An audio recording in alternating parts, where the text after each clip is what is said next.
Distinguish between the meaning of the terms adsorption and absorption.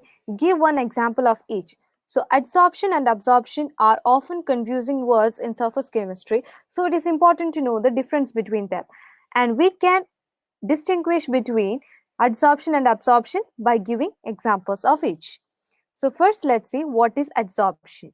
The phenomenon of attracting and retaining molecules of substance by solid or liquid on its surface, resulting in higher concentration of molecules on surface is adsorption. For example, when ammonia gets adsorbed on charcoal.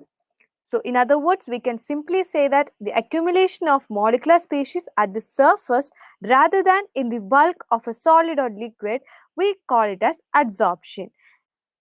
The molecular species that gets accumulated on the surface is termed as the adsorbate, and the material on the surface of which the adsorption takes place is called adsorbent. So here, as in the case of the examples, we can see that ammonia is the adsorbate and charcoal is the adsorbent.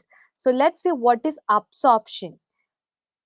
In absorption, substance is uniformly distributed throughout the body of solid or liquid. For example, ammonia gets absorbed by water forming ammonium hydroxide solution of uniform concentration. So, absorption is the process of accumulating species in the bulk rather than on the surface. So, the molecular species or substances which gets concentrated on the bulk is termed as the absorbate, and the material on which the absorption takes place is called absorbent. So here in the case of the example, we can say that ammonia is the absorbate and water is the absorbent.